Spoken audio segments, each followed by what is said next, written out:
the Estes, but it's time for Blacklist International to go for their final ban. Still, right now you can see they're trying to nail the jungler down for Incendio Supremacy with the Hayabusa 2. That's 3 jungle assassin bans. I think everyone knows here that TNZ likes to play the assassins, and that is also why Blacklist International, they opt for assassin bans twice in the second phase. Now though, Incendio taking their time in the first phase or the second phase, I personally feel they should pile more towards the XP. Lapu Lapu is available, but no, they opt for that Youth Song perhaps to catch that carry, you know, more easily. A Yuzong that is definitely a matchup that is somewhat nightmaric for Blacklist International. This was the Yuzong, well, not the exact same Yuzong, but the pick that really gave them a whole lot of trouble. Yeah, this Yu Zong pick is almost like forced, because looking at the meta right now, if you just let the marksman do whatever they want, then it's GG, man. Yep. It's a complete nightmare. So I love the Yu Zong pick, because even Blacklist International, they're kind of letting Incendio know we can't handle backline divers, because most probably this Kaja is going to be a roam Kaja, and you can only catch one. So if you can force out the ult very, very early, then everyone else can go in, and they're picking up the Benedetto right now for Edwin, and they're picking up the Kadita. And here's the thing, I heard that the Kadita is actually one of the top picks just because of the way that she can actually put pressure on the map, really making it so that whatever your win condition is, you want to play early, you want to play in mid games, like, no. Going up against Kadita, forget about it. You're not going to be able to execute. I mean, to add to that, right, Rafael, Miracle, take a look at the composition. Crowd control, they have the Divine Judgment, they have Kadita, massive, huge crowd control. Plus, to add to that, they have Valentina that can take the Fatal Links away. So, crowd control, it looks like Blacklist, they want to team fight here, especially after level 4. All they are going to look for is team fight. Whoa, but Incendio responds. What? A Guinevere that's most probably going to the jungle. Wait. We're swinging the swabs, and yes, it is TNZ in the jungle, and Wise is bringing out that Valentina in the jungle. Here's the thing, right? Here's the thing, because there are changes in the items as well, where right now basic attacks is looking very, very strong, right? So giving Guinevere that kind of buff, like, it's not a direct buff. It's like I don't know what to call it, right? But you're buffing one thing and then you just subsequently buffing the other. It's a chain. So this is gonna be interesting. I haven't heard about this Guinevere pick. In the jungle, right? We saw it. Wise was actually playing it back then in Season 10 of MPLPH. He got inspired. And right now, Incendio Supremacy with their dive composition up against Blacklist International's comp, which has a bit of everything. They have pick, they can team fight, they can front and back, and they can also dive. So, right now, I just want to ask you, Lafel, before we get into the Land of Dawn, who do you like better from the drafts? In terms of the drafts, I got to go for Blacklist because it's a very safe draft, right? Because it's easy to execute, and 5 seconds till the end. Well, ladies and gentlemen, it's time to dive into the Land of Dawn for game number 1. The opening of the M4 World Championships with Blacklist International on the blue side and Incendio Supremacy on the red side. I mean, in hindsight, I thought Blacklist was the only team that wants a team fight, but now I get a better closer look. Incendio, they have the Atlas, they have the Youth Song, they have the Beatrix. I mean, they are also looking for a team fight. Oh, they have information that Wise has used the Retribution. Will they take advantage of that? right now, actually looking at a game, I want to see which one will hit their power spike first and when is that going to be. Because in terms of level 4, in terms of timing, I want to see if they do want to get the level 2 turtle. And if Incendio wants to do that, they kind of have to put Apex to the EXP lane a little bit just to absorb like at least one wave so that you can get that level 4 on the Atlas quickly. TNZ getting the knockup already. Venus going to be taken low.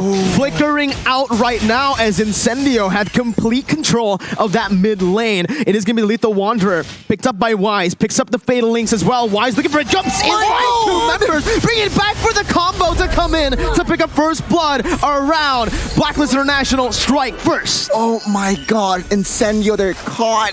Yeah, a good initiation from, of course, the Valentina Wise there. And yeah, they have to pay the price. Now, TNZ, taking down once. What do you think, LaFell? Rotations, they're going to be late. Okay, in terms of rotations, Incendio, what they looked like they were trying to do is they were trying to control mid and trying to transition that into the jungle. But Wise was right because at level 4, he basically has a different kind of dimension that you can play the Valentina. And that's kind of a mistake because you already saw the Valentina first, then you chose to pick up the Atlas. But I like that Blacklist, they were playing like reactionary, like, oh, you want to play in this area? Let's go, bro. I can do that too. Remember, the carry, he wants to farm as much as possible in the early game. But take a look at this. The space that Blacklist has created, it will be a free turtle in the first 2 minutes. They wasted no time, and that's the turtle slain by Secret Lab. You can already see it here. Blacklist International getting that early control. This is what we've been talking about. When they get to group up and when Oheb is able to clear his lane faster, they go and they group up in towards the mid lane. We're now Wise. He's going to try to take Rosa's ultimate here. Again, it's super flexible for Blacklist International, and they can control the tempo. There's no real need to look for any skirmishes, but they are going to be looking for something in the XP lane. Alien instantly with the Black Dragon form, canceling out the Divine Judgment and getting out. Yeah, right now, looking at how Blacklist is playing, I like that you brought up the tempo because this is what they are doing because they caught Incendio in their mistake of the rotation in mid. So right now, they're trying to force it out on the side lanes, trying to make it so that they're wasting their ults. And right now, looking at this kind of situation, they're just making it so that Incendio, they can't fight. Yeah, the way I see Incendio, they need to be careful. They cannot be driven by the tempo that Blacklist has established here. They need to find their own pace. They need to find their own tempo because Blacklist, take a look already. They are leading in rotations and as well as space. Perhaps a gang top side might occur here. Let's see. We'll see. Tianzi, though, jumps in. Perfect movement there from Haji to get out. And in that XP lane, like you mentioned, Alien's going to be caught. Wise picks up a kill, and that's 2 on the board for the Filipino champions. Blacklist International now controlling that XP lane. And even the gold lane with a gank here. Sunshine going to be picked off, and Incendio Supremacy currently are getting outclassed with Venus, getting brought back to the team. That's finally a trade back towards Incendio. I mean, take a look at the spells here. 2 petrifies with a lot of CC. Blacklist, they're ready to party, but take a look at Tianzi. Tianzi, right now, caught in the midst of it all. Right now, Edward's able to actually dish out so much damage. Wise picks up the orange buff. Alien jumps in with the damage as well, but Wise comes out, gets out with the Black Dragon form.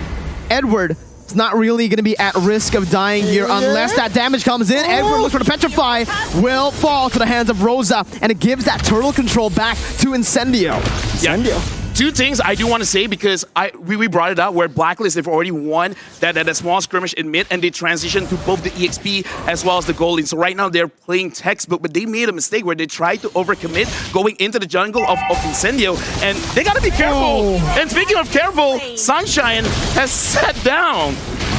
Sit down, boy. Again, the pickoff coming in. Tianzi's gonna be caught. Oh my goodness! It's a perfect combination of skills to punish Incendio. Tianzi's still able to back off. Alien jumps in. A very good counter engage, but it's gonna be turned back around again. Edward running from the hills. Rosa picking up the kill back again to trade it and to finally get that even trade. Wise still trying to dish out some more damage, but Apex 47 is gonna be caught, forced to flicker out, and Blacklist International still maintaining that lead in the 5th minute. Incendio, they managed to get a slight compensation there, taking down a member in Edward, but Incendio, they cannot do much. Now, emblem-wise here, anything significant, LaFell? The only significant thing is that Tianzi is actually focusing on the cooldown reduction for the emblem. So it looks like the main idea was actually to kind of like snowball with this Grenifer pick, but because they lost that initial skirmish, it kind of puts them a little bit in the back foot. And speaking of which, right now, I do want to talk about the goalie because with Blacklist 2.5k ahead, Oheb, he's just putting a like he's shutting this game down because at the point Incendio, it looks like they can come back. I think this carry is just going to pop up and it's going to be game over. Yeah, I mean, you're right. Take a look at the items here. Talking about carry, DHS has built, Corrosion Scythe is next. So expect a lot of movement speed, but take a look at the maneuvers in the mid side. A good offense, but a better defense, it seems like. Taking a look at the items as well. What do you see?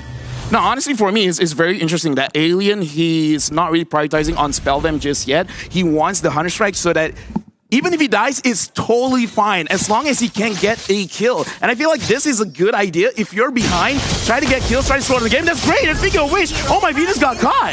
That's the pickup that Incendio wants to look for. They're looking for the skirmishes already, and Wise is forced to back up. We can already see the positioning coming in as Incendio tries to get that mid-control. Petrify with the final blow popped in by Edward. No real follow-up. Haji's gonna jump in for Apex. Finds the fatal links onto 2 members. Edward running for the hills, getting dished out by the damage coming from Alien as Sunshine gets the damage on towards Haji. Oh, head right for the hills. He's gonna fall, and it's a 3-4-0 for Incendio Supremacy. Venus jumping in, looking for the Divine Judgment, but will not be able to find it. Incendio equalize with a massive team fight going in their favor. Amazing, amazing execution. Now, the turtle fight here. Oh My Venus still opening up the map, but it seems like the turtle will be comfortably taken by TNZ. No casualties earlier, but man, Incendio, what a response. Wow.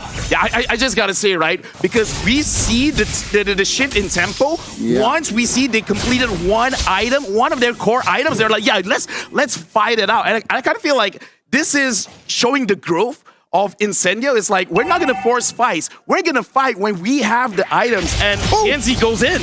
What a read by TNZ. Just going full Chad mode there, jumping into the bush. But yeah, I like what you mentioned. They picked up the damage dealers first pick, right? Those were the 2 first picks for Incendio, and they know exactly how to play this composition.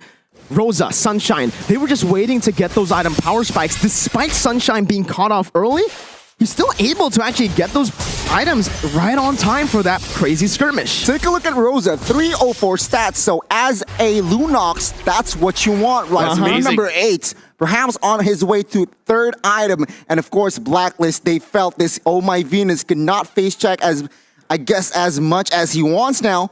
That Lunox is going to deal a lot of damage. Just one small point I want to bring up as well, where for Incendio, Sunshine over here, every single time there's a fight, he uses the Banished Rage. So it looks like it's an interesting way of playing the Beatrix, and it does show that they want to group up together and they want to play team fight. So they're kind of like challenging Blacklist, like, you want to ube? Ube ahead. I'm going to drop bombs on your head. Ooh, I like that. Thank you. It rhymes, man. I love your rhymes. I try. Rapper LaFell, but man, again, I agree with you.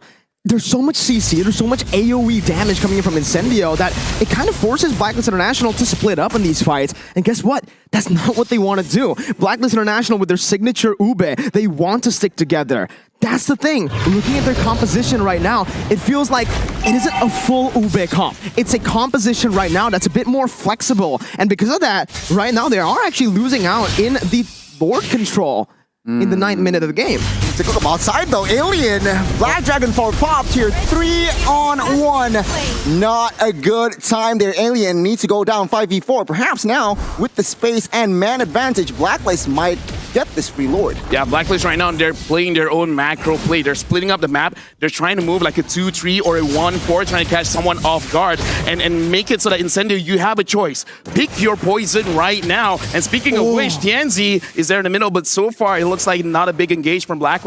You gotta understand, Blacklist International, sure, they have a man advantage, but what did they use resource-wise? They used 3 ultimates to pick off Alien, and right now, it's gonna be Blacklist International still going in for the Lord. Is taken to a quarter of its health. Apex 47 trying to open up the map, jumps in with the Fatal Links, jumps on it, gets the damage done with the Violet Requiem to follow it up. Haji's gonna be taken low. Rosa jumps in, that's a double kill for Ohead, but Edward's caught in the midst. Rosa backing up. Incendio Supremacy have lost the fight. It's a 2-0, but practically a 3-0 if you count in the Lord for Blacklist. Blacklist knowing what they are doing, what they are best here in the towards the late game.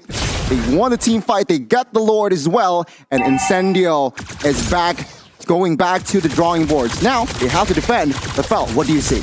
Honestly, it was quite unfortunate because that was a very good setup by Apex 47, but it looks like Apex as well as TNZ, they weren't on the same page, because if he actually knocks them up and gets that chain CC, it would have been great. Let's look at the instant replay to see a great engage by Apex, but look at where TNZ lands. He did not hit the other 2 members, and because of that, they could not chain the CC. They couldn't actually put out the damage that they wanted to put out. So it's a small mistake, but at 11 minutes, it is a big mistake. Big shout out to Ohead, man. He practically just read Apex 47 like an open book. He moved back right on time, and to add on to that, even if he got caught, still had that Purify. Yeah, I mean, he did not use that Purify, but now, with the offense here, Blacklist will take all the tier 2s, munching on the mid, and will surely take the top side as well. Question is, how many base turrets will fall here? That's a big question right now, as we are going to see Apex 47 already opening up the map once again. Venus jumping in with a flicker, not able to find Alien. It's still Incendio, actually micromanaging the waves really, really well. No base turrets gone, to answer your question. Yeah, right now I kind of feel like Incendio, they have no choice but to kind of be a little bit patient, because right now I kind of feel like Rosa as well as Sunshine, they have enough damage. They just need a proper setup. And in terms of proper setup, you shouted out Oheb. If they can catch him, that's great, but it's easier said than done. But oh my Venus, it's all for them. That's all the damage popped in, and the backline's completely going to be obstructed here by Blacklist International. Oheb free hitting, his Alien's going to be bursted down. Oh my God! Tenzi's the only man left standing. Blacklist International, they take no prisoners. They take Incendio Supremacy out with a wipeout, 5 for 2, and they look for the base to end the opener for the M4 World Championship, topping their group for now. Blacklist International strikes first. 12 minutes is all they took to take the game. One mistake, they went all in towards Venus. That's not a good resource to put in, LaFell. Yeah, but anyway, congratulations to our defending champions winning the very first game of M4 here in Jakarta. And it really shows, like, even though, yeah, they won, but I gotta say, man, Incendio, that was a very good showing. Very good showing. It's just like one or two mistakes. It was impressive. It's just like one